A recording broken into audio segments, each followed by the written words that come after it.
pessoal, muito bem-vindos novamente ao nosso canal e hoje nós vamos dar seguimento aos nossos estudos aqui processuais penais, especificamente sobre o rito do procedimento sumaríssimo, que é o rito trazido pela nossa Lei 9.099 de 95, e nós vamos entender então como que se trata o processamento dos crimes que foram considerados aí de menor potencial ofensivo em nossa legislação. Então vejam só, isso decorre, gente, de um mandamento constitucional.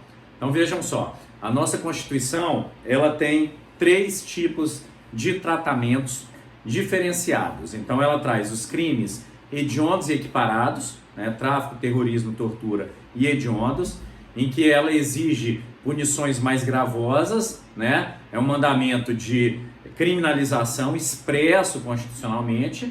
Tem os crimes diversos e nós temos os crimes considerados de menor potencial ofensivo, que é trazido por onde? Olha só, o artigo 98, inciso 1º de nossa Constituição.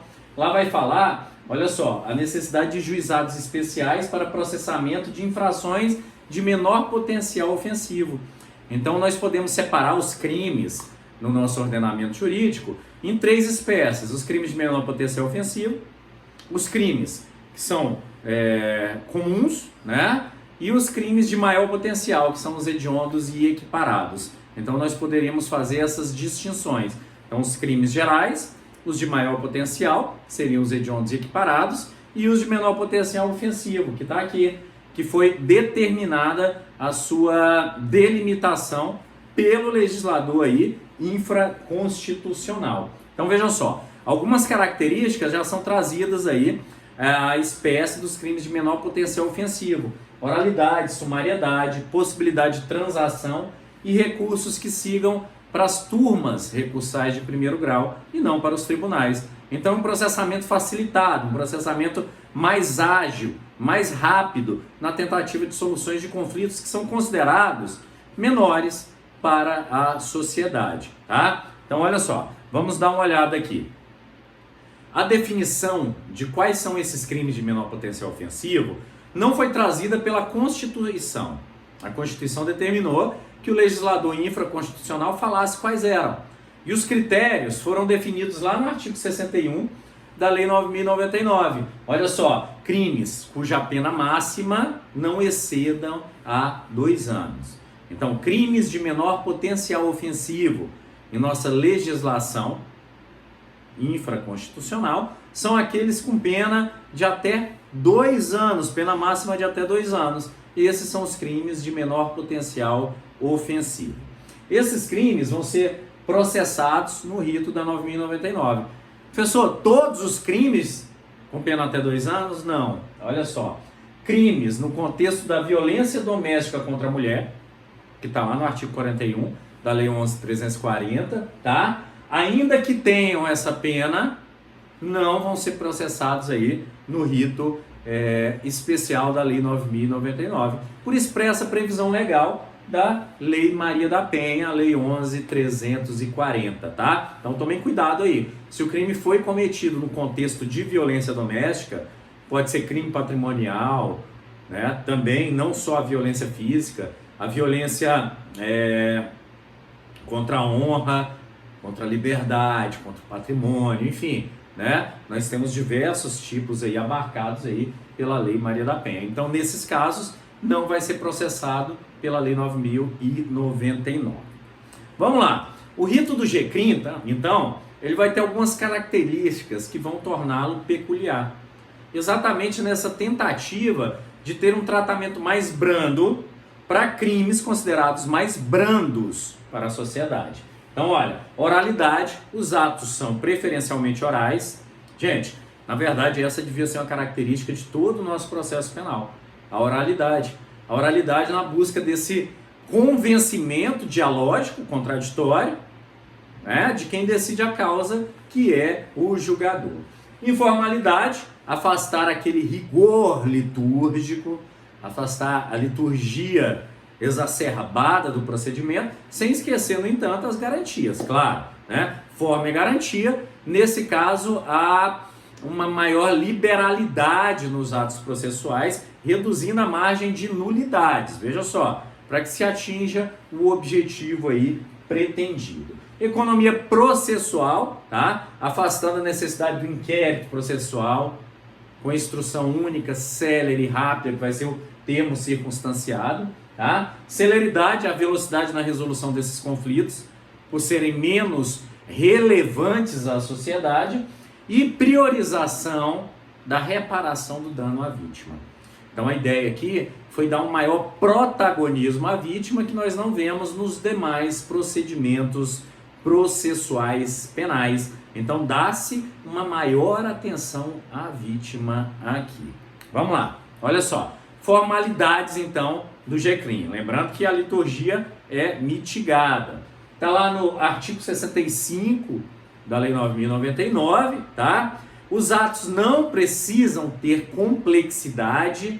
Aliás, se houver a necessidade de atos mais complexos no juizado especial criminal, eles vão ser remetidos ao procedimento sumário. Olha só. Por quê? Por conta da incompatibilidade com o rito previsto aí na Lei 9.099, tá? Os atos, eles podem ser feitos de formas diferentes, desde que atinjam os objetivos almejados. Então, há uma mitigação da nulidade. As nulidades só são invocadas nesse caso quando houver prejuízo evidenciado, tá? Então, há uma formalidade menos rígida, buscando se atingir ao resultado pretendido neste âmbito aí do processo. É desnecessária a expedição de cartas precatórias, olha que interessante, ainda que os atos sejam feitos em outras comarcas. Então é desnecessária a precatória, veja só. Isso coaduna-se com a menor formalidade dos atos processuais. Os atos processuais serão gravados, preferencialmente, sendo escrito somente um resumo. Gente, só um resumo que vai constar em ata, tá? Os atos principais, olha só, denúncia, queixa, se houver composição de danos, porque aí é um acordo, não é? A homologação dessa composição, representação, citação e, por fim, a sentença. Então, só os atos de fato essenciais que eles vão ser escritos.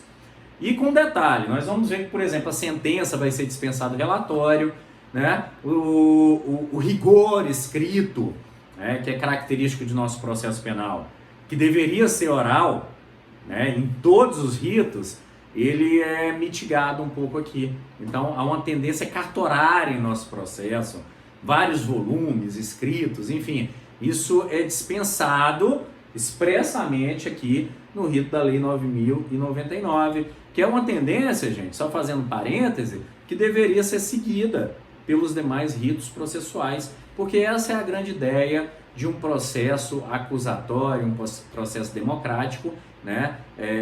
Prevalecer-se da oralidade. Vamos lá.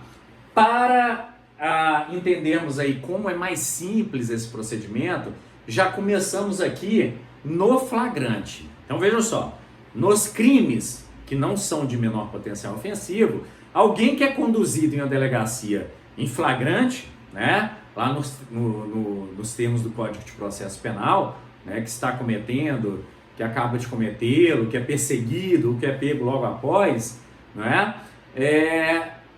A pessoa vai ser autuada em flagrante, em alguns casos vai ser arbitrada a fiança, em outros não vai ser possibilitada sequer o arbitramento de fiança.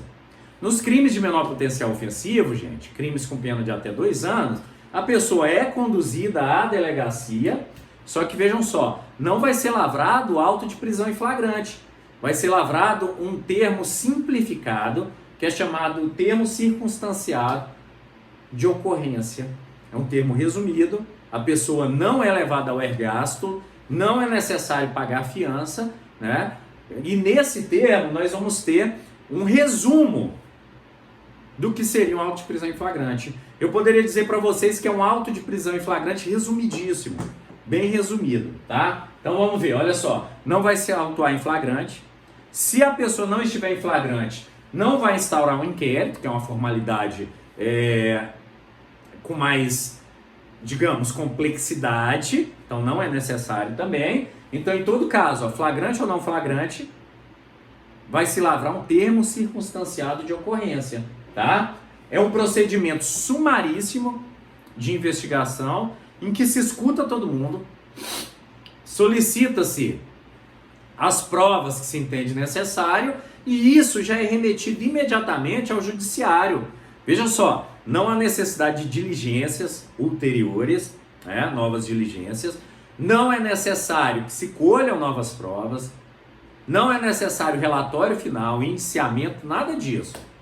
Então, se escuta todo mundo, se requisitam as perícias que sejam necessárias ali, junta-se tudo isso em um termo simplificado e remete-se já ao Poder Judiciário, já para as providências do procedimento. Então, olha só, o que é esse termo circunstanciado de ocorrência? Veja só, é um procedimento simplificado em que vai constar qualificação dos envolvidos, a narrativa dos fatos nas versões dos envolvidos, a qualificação das testemunhas e a sua narrativa também, a requisição dos exames solicitados, a requisição então, a assinatura do TCO por todos os envolvidos, a apreensão dos objetos, a folha de antecedente do autor e o termo de compromisso do autor. E importante aqui fazer um parêntese, gente. Vejam só, a Lei 9.099, ela fala que a pessoa conduzida em flagrante por ter praticado um crime de menor potencial, ela não vai ser presa, a não ser que ela não queira assinar o termo de compromisso. E o que é esse termo de compromisso? É um termo em que ela se compromete a comparecer em juízo quando for a data da audiência. Olha só, por quê? Porque quando vocês lerem na lei, aparentemente vai estar lá descrito para que no ato que a pessoa é levada em flagrante por ter cometido um crime de menor potencial, já deveria se fazer o TCO e encaminhar direto para o judiciário. Mas, gente, é impossível na estrutura judicial que nós temos que fique um juízo esperando só para que sejam encaminhados os TCOs realizados naquele dia. Então, na prática, o que se utiliza é a complementação que está lá na Lei 9.099, que é o seguinte, olha, se não tiver como levar para audiência no dia, vai ser designada uma data para comparecimento. E é para essa audiência designada que vai ser assinado lá o que eu falei para vocês, o termo de compromisso do autor. Então, para comparecer naquele dia. E se ele não quiser? Bom, aí vai ser autuado em flagrante e vai ser arbitrada a fiança, porque vai ser cabível, no caso, a fiança. Então, nesse caso, arbitra-se a fiança. Então, vai se designar o dia. Na prática, o que acontece? Os tribunais mandam uma tabela de dias e fica lá na delegacia de plantão. Então, vai se marcando as audiências à medida que vão chegando os TCOs. Então, já vai se designando no auto, isso é encaminhado para o judiciário e já está marcado para aquele dia.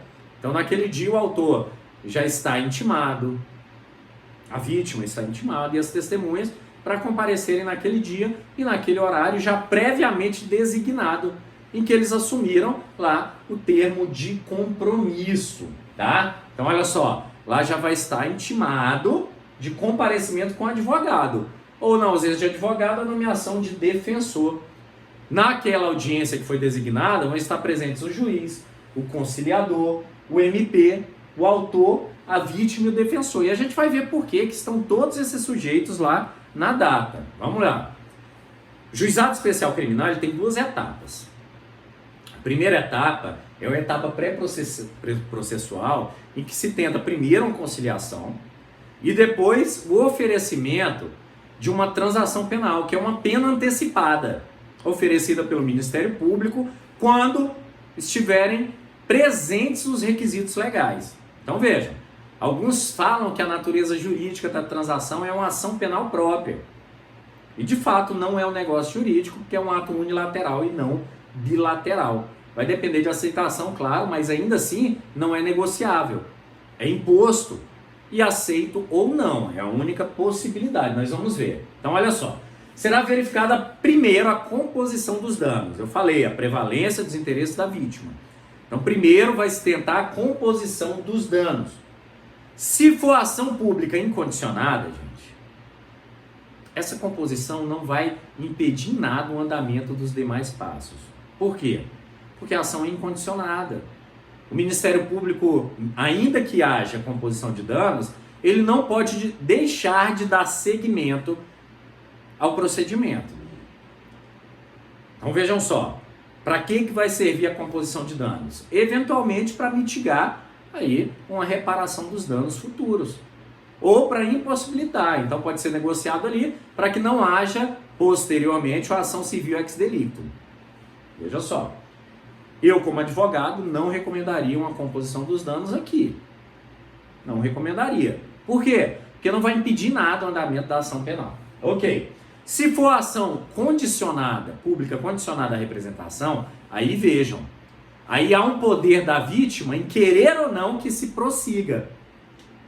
Da mesma forma, na ação privada, nesses casos a vítima, se não oferece a representação ou a queixa-crime, nada pode fazer o Ministério Público. Nesse caso, é relevantíssimo a composição dos danos. Por quê? Porque a composição dos danos significa renúncia ao direito à representação ou ao direito de queixa. Olha que importante.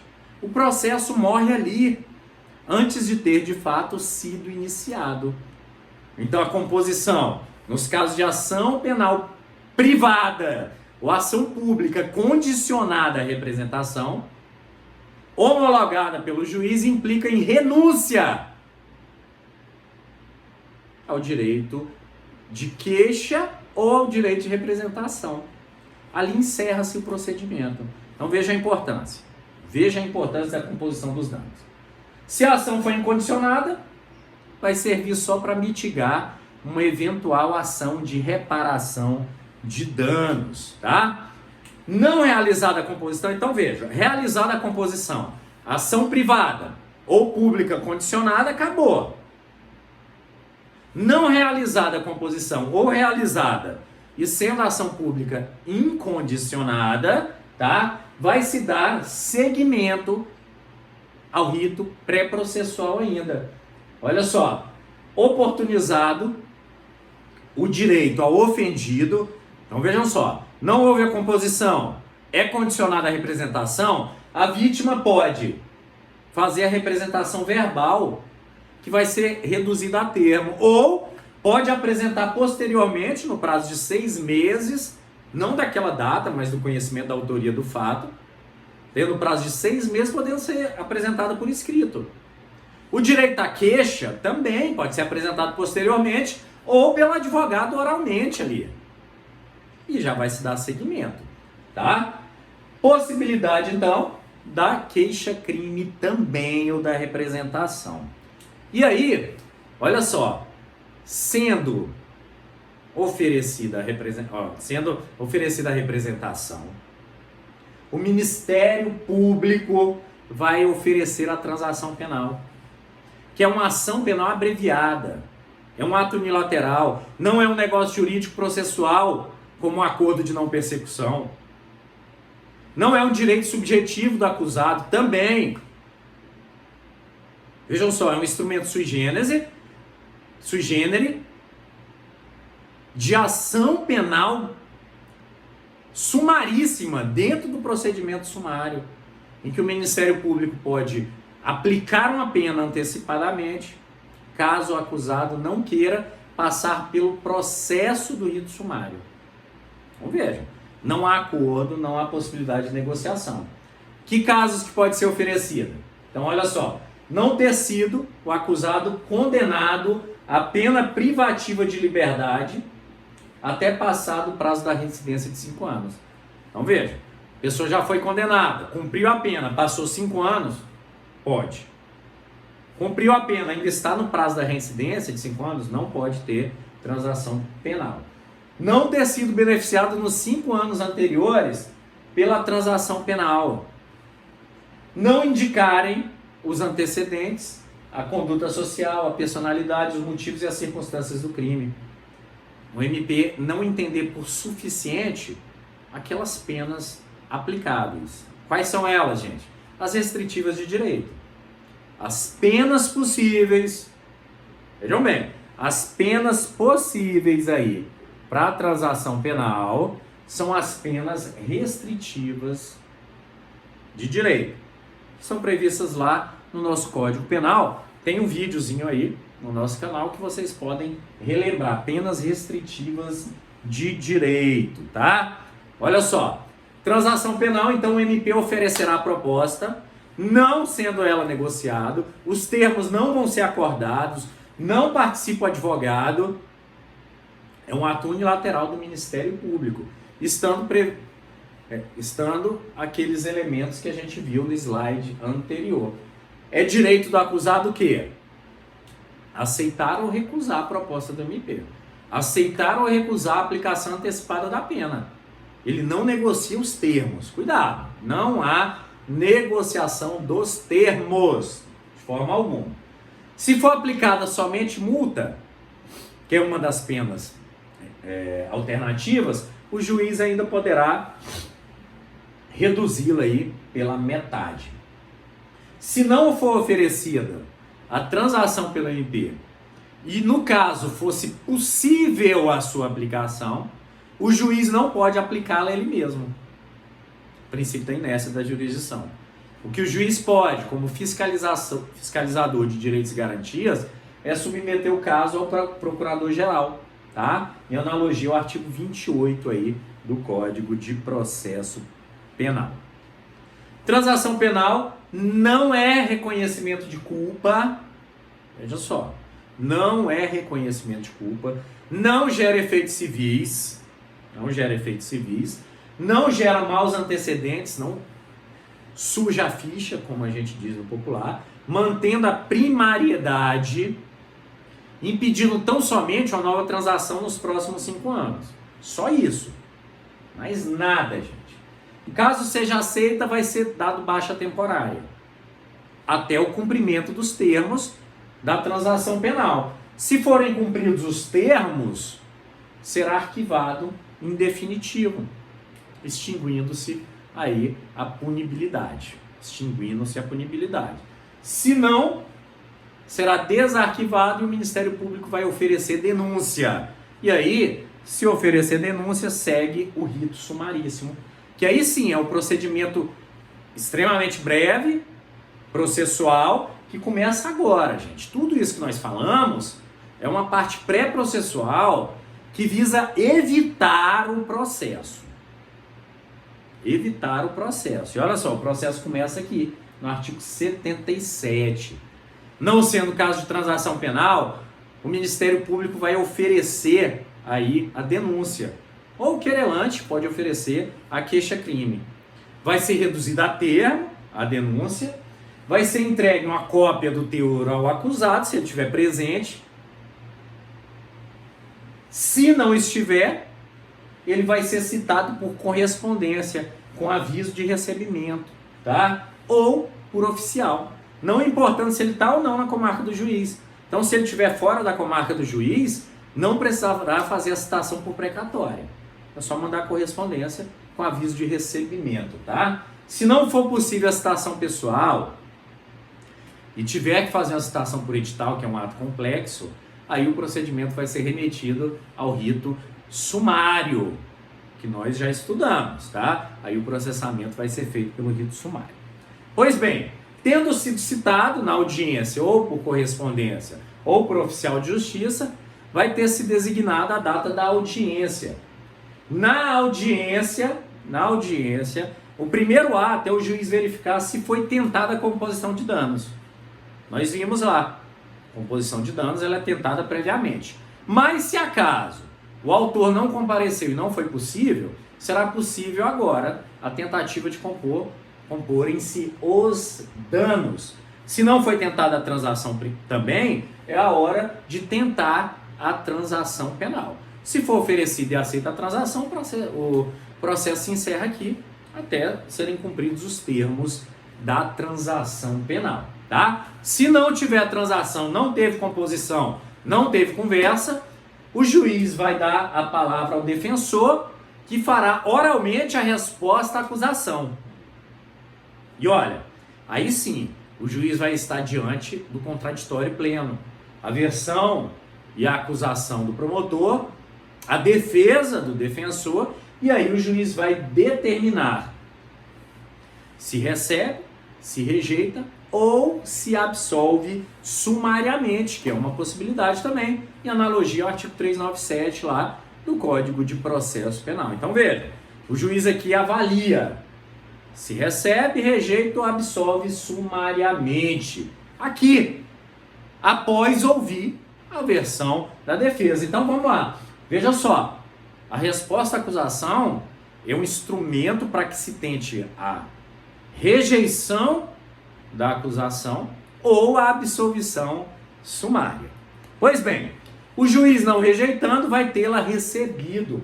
Tendo recebido, olha só, tendo recebido, passa-se a instrução processual que é resumidíssima. O que nós vamos ter na instrução? Oitiva das testemunhas, acusação e defesa. Quantas, professor? Bom, há uma divergência. Por não haver previsão no rito criminal, alguns alegam o procedimento mais próximo, que é o sumário, são 5 testemunhas. Outros defendem analogia ao juizado especial civil, que são 3. Entendo eu que o mais próximo que se tem é o rito sumário. São 5 testemunhas, ainda que sejam mais testemunhas, e esse é o entendimento majoritário. Tá? Então, houve testemunhas de acusação e depois de defesa, no procedimento que nós já vimos como se faz, e depois procede-se ao interrogatório como último ato, atendendo aí ao princípio do contraditório. E por fim, teremos os debates orais, 20 minutos para acusação, 20 minutos para defesa, depois 10 minutos para réplica e mais 10 minutos para tréplica. E o juiz ali mesmo vai prolatar a sua sentença. Gente, isso tudo vai ser resumido em uma ata na audiência. A sentença vai ter o relatório dispensado, só vai ter o dispositivo, a fundamentação da decisão do juiz. Só isso, sem aquele relatório, tá? Que é para que seja bem sério. E para a gente finalizar, os recursos. É cabível embargo de declaração, é 5 dias, o prazo é diferente do processo penal, nós vamos estudar aqui em recursos, tá? Então, aqui no juizado especial são 5 dias para embargo de declaração, a apelação é cabível tanto para rejeição da denúncia, quanto para absolvição sumária, ou a absolvição final, ou a condenação, todos com prazo de 10 dias, e a apelação é julgada na turma recursal, que é composta por 3 juízes de primeiro grau, e não no tribunal. É cabível ainda, desse recurso, tá? O recurso extraordinário, cabível quando a decisão da turma recursal contrariar dispositivo aí da Constituição Federal. Olha só, interessante, cabe recurso ao Supremo, mas não cabe ao STJ. Interessante, né? Uma distorção, tá? Então, olha só, tá sumulado, súmula 640 do STF. Pois bem, pessoal, hoje o estudo foi rápido, assim como o procedimento é célere, o nosso estudo foi célere. Eu espero aqui que a gente tenha trazido luz a esse procedimento, que é um procedimento brevíssimo, tá? E nos vemos aí na nossa próxima aula. Até lá, então.